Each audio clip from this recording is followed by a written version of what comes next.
할렐루야. 오늘도 하나님께서 주시는 귀한 사랑과 은혜가 여러분 10년 가운데 넘쳐나시기를 바랍니다. 주님께서 여러분 가정이든 직장이든 허락하신 그 환경 가운데서 주님께서 함께 하시는 그 은혜를 누리고 하나님을 볼 수 있는 시간들이 되어 주시기를 예수 이름으로 축원합니다. 오늘은 사도행전 23장의 말씀을 다 같이 보기 원합니다. 23장 우리가 1절과 또 우리 11절의 말씀 그리고 6절의 말씀도 우리 함께 세 절을 보겠습니다. 1절, 6절, 11절 이 말씀을 같이 보시겠습니다. 시작. 바울이 공회를 주목하여 이르되 여러분 형제들아 오늘까지 나는 범사의 양심을 따라 하나님을 섬겼노라 하거늘. 6절. 바울이 그 중 일부는 사두개인이요 다른 일부는 바리새인인 줄 알고 공회에서 외쳐 이르되 여러분 형제들아 나는 바리새인이요 또 바리새인의 아들이라. 죽은 자의 소망 곧 부활로 말미암아 내가 신문을 받노라. 11절입니다. 그날 밤에 주께서 바울 곁에 서서 이르시되 담대하라. 네가 예루살렘에서 나의 일을 증언한 것 같이 로마에서도 증언하여라 하시리라 하시니라. 할렐루야. 우리가 23장의 말씀을 볼 때에 저는 이런 생각이 드는 것입니다. 우리가 삶을 살아가는 데 있어서 필요한 이 세상에 속한 사회인으로서 또 공동체에 속한 어떤 하나의 일원으로서 살아가는 데 있어서 필요한 지혜들, 어떤 규칙들, 룰 그런 것들은 이미 초등학교 때 다 배운 것 아닌가? 그리고 중등부, 고등부 시절에 이미 다 배운 것 아닌가 이런 생각을 해봅니다. 초등학교 들어가서 1학년 때부터 바른 생활을 이렇게 봤어요. 저 때는 바른 생활이라고 그랬는데 여러분 때는 어땠는지 모르겠는데 국민학교 1학년 때 바른 생활 하면서 가르쳤던 것들이 뭐냐면 착하게 살아라. 거짓말을 하지 말아라. 쓰레기를 잘 줍자. 횡단보도를 잘 건너가자. 이러한 하나하나 이렇게 살펴보고 생각할 때에 이 세상에 살아가는 지혜, 그 일원으로 살아가는 룰을 이미 다 어렸을 때부터 배웠습니다.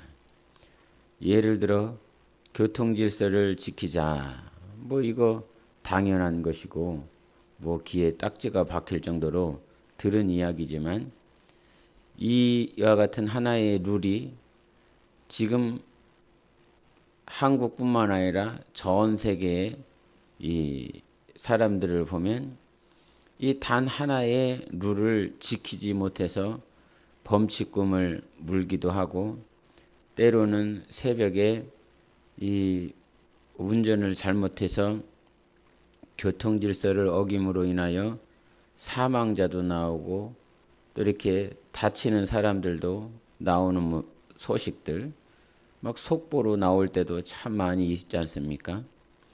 왜 그렇습니까? 우리는 다 배웠는데 이미 다 선생님이 이거 중요한 거야.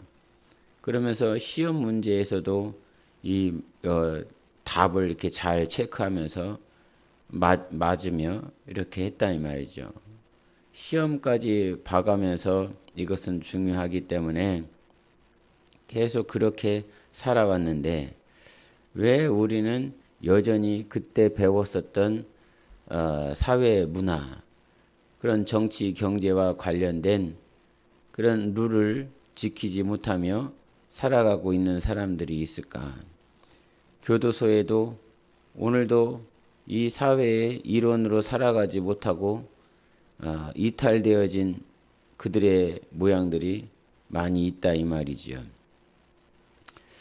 이것을 생각할 때에 과연 세상에만 그런 건가? 세상 문화, 세상 시스템 안에 살아가고 있는 인생들만 그런 건가? 이 영적 생활을 하고 있는 우리에게도 동일하게 적용되는 말씀이 아니겠는가, 이치가 아니겠는가, 이런 생각을 해보는 것이죠.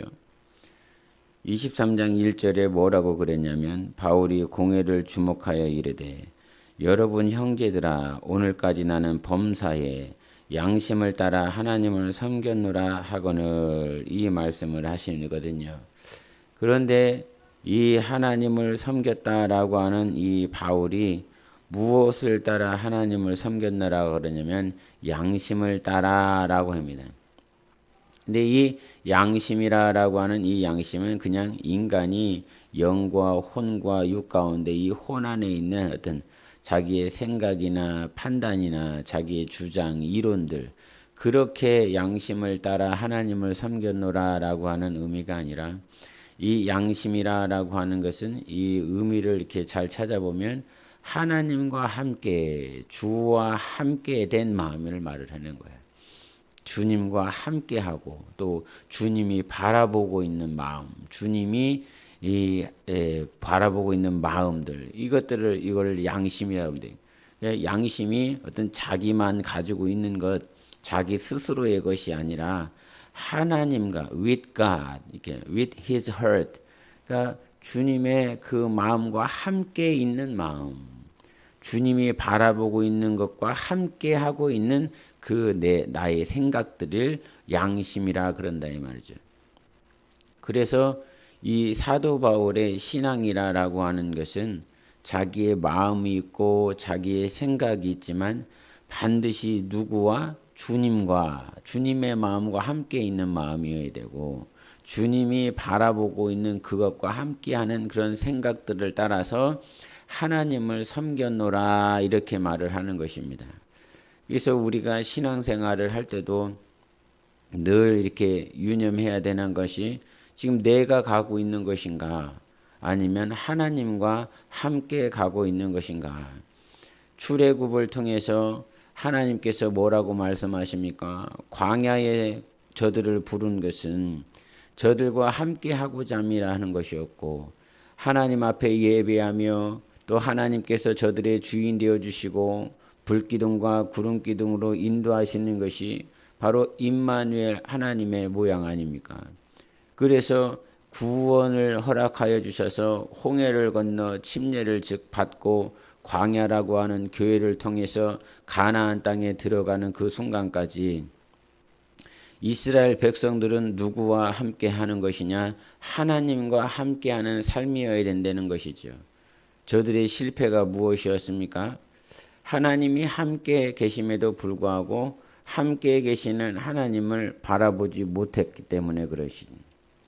그래서 결국은 세상도 왜 이와 같이 범법자들이 나타나는 거냐라고 하는 건 아는 것과 실제의 삶이 다르기 때문인 거죠. 교통 질서를 지켜야 된다라고 하는 것을 알지만 그렇게 살지 않기 때문에 이것이 동등하게 아는 것과 또 삶이 동일해야 되는데 동일하지 않기 때문에 범법자가 나오고 사회에 악 영향을 미친다 이 말이죠. 우리도 마찬가지 아니겠습니까? 신앙생활을 할 때 수많은 설교를 들어왔어요. 그리고 성경을 계속 지속적으로 봐왔어요. 설교를 얼마나 많이 들었습니까? 우리 인생 가운데서 정말 예수 믿고 난 다음에 거의 설교를 계속 들으면서 산다 이 말이죠. 성경을 매번 보면서 산다 이 말이죠. 그럼에도 불구하고 나 자신을 포기하지 못하며 자기가 주인 되려고 하는 순간들을 오늘 여전히 있다 이 말이죠. 하나님은 너를 버려야 돼, 너를 내려놔야 돼, 그리고 자기 십자가를 지어야 돼, 이렇게 늘상 말씀하시는데도 불구하고 그러한 말씀이 무슨 한 번 듣고 일회적으로 끝난 것이 아니라 예수 믿고 난 다음부터 계속 지금까지 듣고 있는 말씀이고 또 안다라고 하는 그냥 이해를 하고 있는 말씀이라 이 말이에요. 그럼에도 불구하고 그렇게 살지 못하는 우리들의 모양이 있는 것을 우리는 회개하고 정말로 하나님 우리의 믿음이 자라나야 된다라고 하는 것은 아는 것과 삶의 예배가 동일해야 된다라고 하는 것이지요. 그럼에도 불구하고 그렇게 아는데도 살지 못한다고 하는 것은 아는 것이 삶으로 이어지지 못하는 이유는 무엇일까? 결국은 그 안에 죄성이 있는 것밖에 더 있겠습니까? 예? 죄로 말미암아 하나님이 멀어지고 죄로 말미암아 하나님의 말씀과 멀어지고 죄로 말미암아 하나님과의 관계가 멀어지고 그래서 결국은 아는데도 불구하고 삶 가운데 나아가지 못하는 이유는 무엇이냐? 결국은 그 안에 죄가 있기 때문이라 이 말이죠. 예. 모세가 호렙산에서 하나님의 영광, 하나님의 광채를 정말 하나님의 임재를 경험하고 있었을 때에 이스라엘 백성들은 산허리에서 아론에게 우리를 인도할 신을 만들어내라 라고 말을 합니다. 지금까지 인도하신 하나님의 역사를 그들은 계속 보았습니다. 하나님의 인도하신 그 역사를 봤음에도 불구하고 그들은 힘이 들고 어려우니까 지금 당장 그 광야에서 어떻게 살아갈지 두렵고 불안하기 때문에 자기들만의 신을 만들어낸다 이 말이죠. 주님은 그들에게 필요한 말씀, 십계명 또 그들의 율례와 법도를 모세에게 주고 있는 그때에 그들은 율례와 법도에 관심이 없어요. 하나님이 모세에게 주실 그 십계명의 말씀에 관심이 없어요. 지금 당장 자기들에게 필요한 말씀이 아니라 그저 자기들이 필요한 우상, 필요한 신, 자기들을 인도할 눈에 보이고 지금 당장 필요한 존재를 요구할 뿐이라 이 말입니다. 여러분, 우리가 신앙생활하면서 정말 아는 것과 삶이 하나가 되시기를 예수 이름으로 축원합니다. 두 번째로 우리가 6절을 보았는데 한 번만 더 읽어보십시다. 시작. 바울이 그중 일부는 사두개인이요 다른 일부는 바리새인인 줄 알고 공회에서 외쳐 이르되 여러분 형제들아 나는 바리새인이요 또 바리새인의 아들이라 죽은 자의 소망 곧 부활로 말미암아 내가 신문을 받노라. 예루살렘 공회에서 마지막 변론을 하고 있는 바울의 모습을 보게 됩니다. 그 공회에서 대제사장, 장로, 서기관, 또 율법사들, 또 그 가운데 사두개인들, 바리새인들이 가득 차 있었습니다. 바울의 변론하는 그 소리를 들으면서 이 바울이 위험한 지경에 빠져 있었을 때에 하나님께서는 거기에 모여 있는 자들이 사두개파와 바리새파로 이렇게 구분되어지는 것을 이렇게 보게 하셨어요. 그것도 하나님이 생각나게 하셔야 이게 보이는 거죠. 이게 본다라고 해서 인지가 되는 것이 있고 인지가 안 되는 것이 있지 않습니까? 공부를 하는데 이게 선생님께서 칠판에다가 뭔가를 막 쓰지만 그 칠판에 쓰는 것이 그냥 눈으로만 보고 있는 자가 있는가 하면 그 지금 저 내용을 왜 쓰고 있는지 인지하면서 공부하는 사람이 있잖아요. 또 설교를 하다 보면 이 설교를 이렇게 하다 보면 중간에 갑자기 성령께서 필요한 것들을 생각나게 하세요. 그 순간에 바로 앞에 있는 말씀과 이어지는 데 있어서 이 준비한 말씀이나 준비한 예화나 비유가 아니라 갑자기 생각나는 것들이 있어요. 그런데 이 설교를 들음에 있어서 성령께서 갑자기 생각나게 해주시는 그것이 이 비유가 이 예화가 왜 하는 것인가, 무엇 때문에 하고 있는가라고 하는 것을 이게 귀로 이렇게 잘 이렇게 마음으로 깨어서 듣지 아니하면 저 비유는 왜 하는 건가, 저 예화는 왜 하는 건가 이렇게 오히려 앞뒤가 안 맞는 예와 비유를 하고 있는 거 아닌가 이런 생각이 들 때가 있어요. 깨어있지 아니하면 그런다 이 말입니다. 그냥 귀로만 듣고 있다라고 한다면 지금 저 예화는 저 비유 여러분 무슨 글을 쓴다라고 할지라도 자기 주장만 계속 나열하지 않습니다. 어떤 직장에서 면접을 본다든지 대학에 들어가기 위해서 면접을 본다든지라고 한다면 어떤 문제를 주고 당신의 생각을 말을 해보세요. 그러면 그 생각을 막 나열을 합니다. 자기의 주장인 거죠. 자기의 이론인 거죠. 근데 그런 자기 주장과 자기 이론을 예화를 들어가면서 얘기를 할 때, 이래서 이런 주장을 하고 있고, 이런 생각을 가지고 있구나. 그 예화가 그 주장과 이론을 아주 풍성하게 이해하기 쉽게 하는 것이거든요. 그래서 그냥 주장만 나열하는 사람들은 면접에서 떨어지게 되어 있어요. 이 어떤 대학에 들어갈 때도 점수가 굉장히 나온다 이 말이에요. 그러나 그것을 이해시킬 수 있는 예화나 비유들이 쫙 풍성하게 들어가면 그건 만점짜리인 거죠. 우리가 설교를 들을 때에도 하나님께서 주시는 예화가 비유들이 있다 이 말입니다.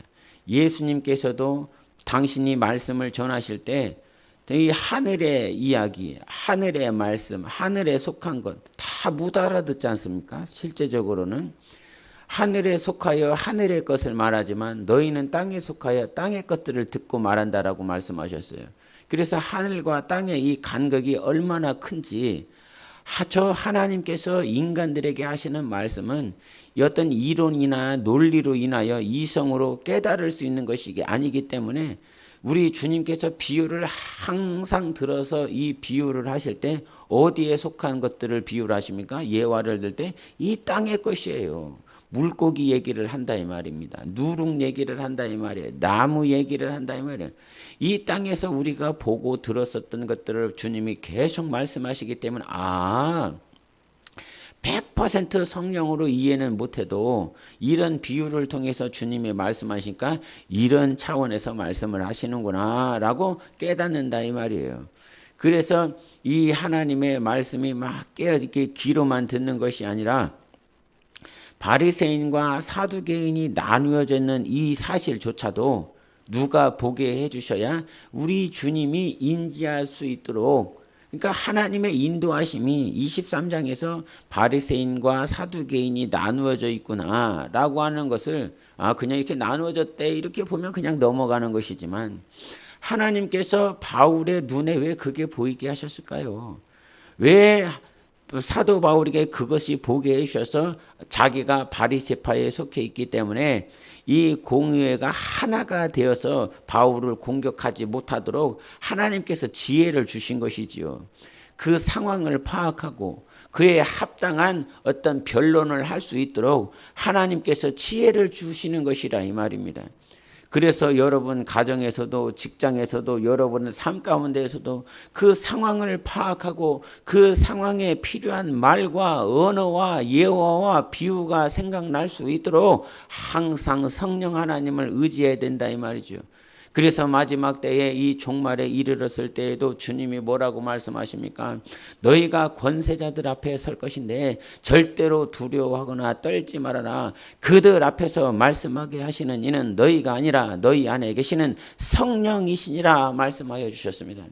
그때뿐만 아니라 오늘도 우리의 입술을 통해서 누구와 교제하고 있습니까? 누구와 만나고 있습니까? 누구와 모임을 하고 있습니까? 누구에게 전도를 하고 있습니까? 그 상황을 파악하고 인지하고 그 사람의 마음을 알고 그 사람을 이해하고 그에게 복음을 증거할 수 있도록 우리 안에 성령이 일하셔야 될 줄 믿습니다. 그것이 하나님의 지혜요 하나님의 은혜인 거예요.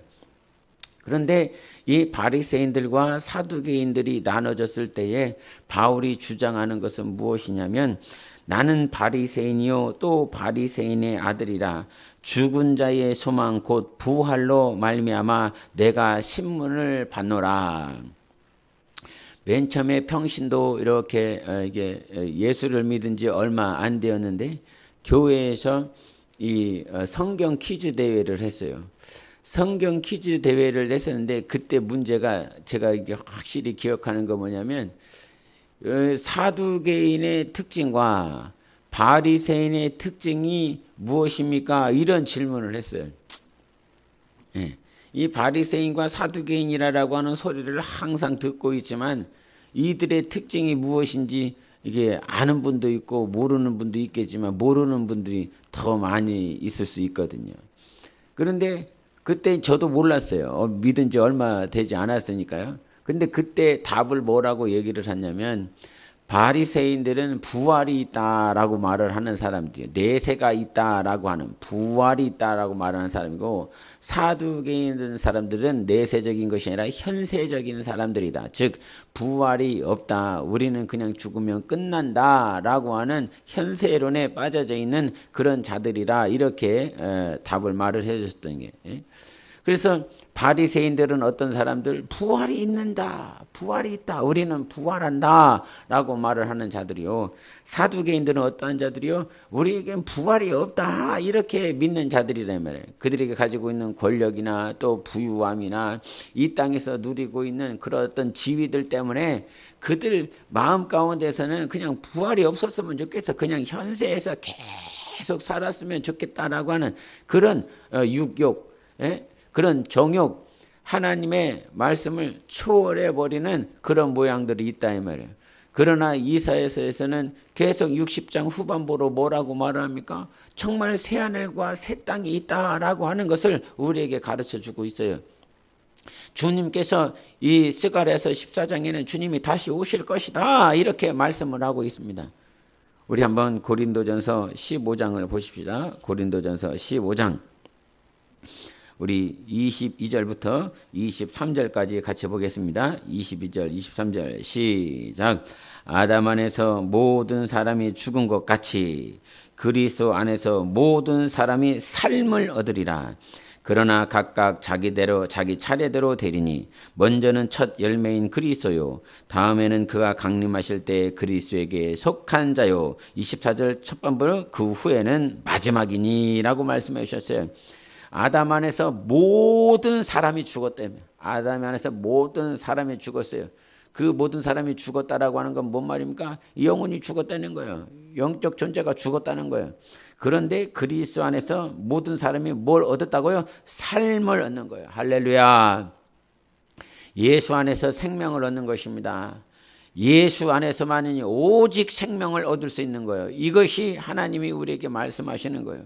또 뭐라고 말씀하시냐? 우리 15장 40절부터 41절까지 봅니다. 시작. 하늘에 속한 형체도 있고 땅에 속한 형체도 있으나 하늘에 속한 것의 영광이 따로 있고 땅에 속한 것의 영광이 따로 있으니 해의 영광이 다르고 달의 영광이 다르며 별의 영광도 다른데 별과 별의 영광이 다르도다, 이렇게 말하기 때문에 하늘에 속한 형체가 있대요. 땅에 속한 형체가 있다는 거예요. 하늘에 속한 자의 영광이 있고 땅에 속한 것의 영광이 있다는 거예요. 해와 달과 별과 별의 그 영광이 다 다르다는 것입니다. 그래서 사도 바울은 이 사실을 아는 거지요. 부활이 있다라고 하는 걸 알고 있어요. 바리새파로서 아는 것이 아니라 바리새파가 알고 있는 성경 지식적으로 아는 것이 아니라 사도 바울은 실제적으로 이 낙원 셋째 하늘에 올라가서 살아계신 하나님의 영광을 봤다 이 말입니다. 예? 사도 요한은 그가 성령의 임재를, 성령의 충만함으로 말미암아 그 보좌, 정말 그 하늘나라에서 우리들을 신원해 주기를 기다리고 있는 하나님께, 그리스도께 속한 자들의 그 모양을 봤다 이 말입니다. 예?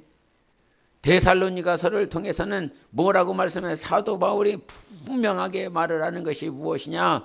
바로 주님의 강림하실 때에 그리스도 안에서 자는 자들이 먼저 일어나고 이 땅에 있는 자들은 하늘로 나아갈 것을 분명히 말씀하신다 이 말이에요.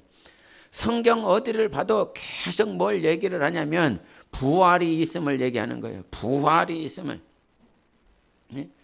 정말 우리가 신앙생활하는 것이 때로는 포기하고 싶고 내려놓고 싶고 내 마음대로 하고 싶을 때가 있어요. 저도 내 마음대로 하고 싶을 때가 있어요. 그냥 내 마음이 움직여지는 대로 하고 싶어요. 내 마음대로 막 이렇게 하고 싶을 때가 있어요. 덜 다듬어져서. 그런데 이 정말 내 마음대로 할 수 없는 것, 내 안에 어떤 본성, 그것을 쫓아 살아갈 수 없는 것은 무엇이냐면 부활을 꿈꾸기 때문인 거예요. 주님 앞에 서야 되기 때문에 그런 거예요. 힘들고 어려워도 포기하지 않는 것, 내려놓지 않는 것, 육신을 치는 것, 바로 그것이 정말 부활이 있기 때문에 그런다 이 말이에요. 이 예루살렘 공회에서 왜 그렇게 모진 핍박과 모욕을 들어야 되며, 이제 본문에서 이제 사도행전 23장에 보면 정말 바울을 죽이기 위하여 40명이 잠도 자지 않고 지킴이고 있다는 거예요. 한 명이 나를 죽이기 위해서 막 뒤쫓아 다닌다고 하는 것도 얼마나 무섭고 두려운 것입니까? 직장에서 늦게 끝나서 밤에 귀가할 때 한 사람이 나를 죽이기 위해서 쫓아온다고 생각을 해보세요. 얼마나 두려운가요? 예? 그런데 40명이 잠도 안 자고 정말 그것을 이 사도 바울의 고동에 막 온 촉각을 다 세우면서 저놈만 우리가 죽이리라, 저놈 하나만 죽이리라 이러면서 막 굉장히 힘이 들고 어려운, 정말 이 목숨 앞에 이 목숨이 두려운 그런 상황을 사도 바울이 왜 그렇게 맞이하면서 살아야 됩니까? 강도에게, 또 강에서, 또 산에서 왜 그와 같이 죽음을 몇 번이나 막 넘겨야 되는 그런 삶을 살아야 되느냐 이 말이에요. 그렇게 살고 싶으십니까? 그렇게 살고 싶은 사람이 이 세상에 얼마나 있겠습니까? 그럼에도 불구하고 사도 바울은 뭘 아니까요? 부활을 아니까요. 그냥 지식적으로 아는 것이 아니다 말이에요. 이 정말 지식은 당연히 지식이 선 지식이 있어야 되죠. 근데 이 선 지식이 믿음과 화합되어져서 신앙이 되어진다 이게. 그리스도의 말씀을 들음으로 인하여 믿음이 생긴다는 거예요. 부활이 믿음이 되어진 거예요. 부활이 믿음이 되어졌기 때문에 확실히 신뢰하고 확실히 내 삶을 드릴 수 있기 때문에 공회 앞에서도 변론을 하며 모욕과 조롱을 받고 목숨의 위협함을 받는 상황 가운데서도 부활을 증거한다 이 말이에요. 부활이 있다라고 가르쳐주고, 하나님이 무슨 말씀을 하고 싶으신 것이냐, 아는 것과 삶이 정말 하나가 되고 있느냐라고 말을 하고 있는 것입니다. 우리는 이게 베드로를 통해서 또 보면 알 수 있겠지만 자기가 예수 그리스도와 함께 죽는 데까지 나아갈 것을 말을 했어요. 그렇게 열심도 있었고 충성도 있었다 이 말이에요. 그러나 그와 같은 마음이 있지만 결국 자기가 목숨이 위태로우니까 예수님을 부인하고 나는 저 예수 당파가 아니다라고 그러면서 예수님을 부인하더라 이 말이에요.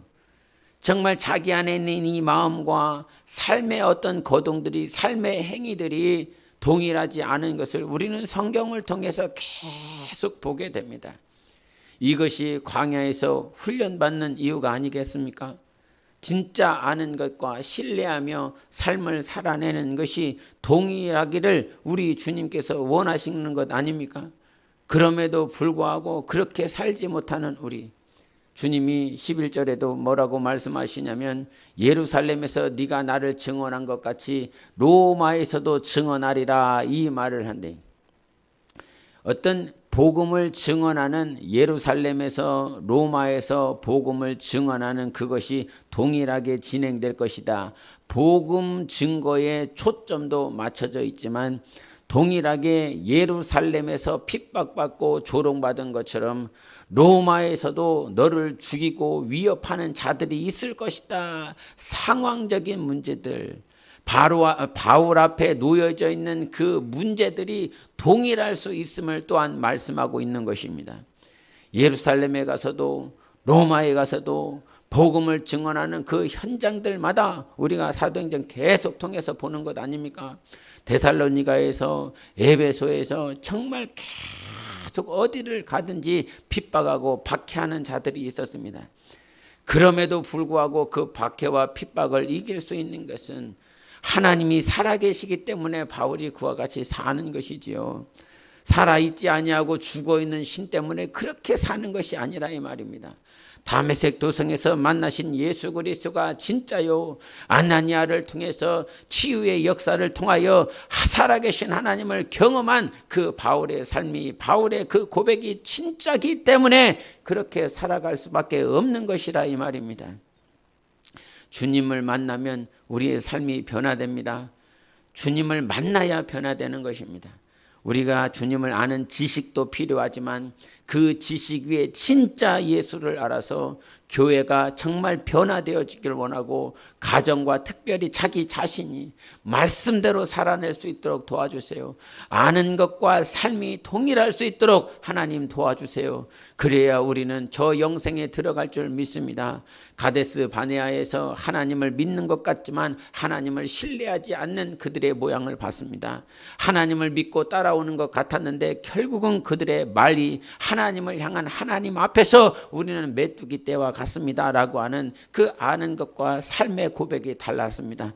여러분, 우리가 더욱더 정말 주님을 의지하여 하나님, 나의 이 하나님을 아는 것과 삶의 예배가, 삶의 방식이, 삶의 정도가 바뀔 수 있도록 도와주시옵소서. 그와 같이 변화되어지시기를 예수 이름으로 축원합니다. 함께 기도하십시다. 주여, 하나님을 아는 것과 하나님을 향한 삶의 예배가 동일하게 해달라고 함께 기도합니다. 예수여,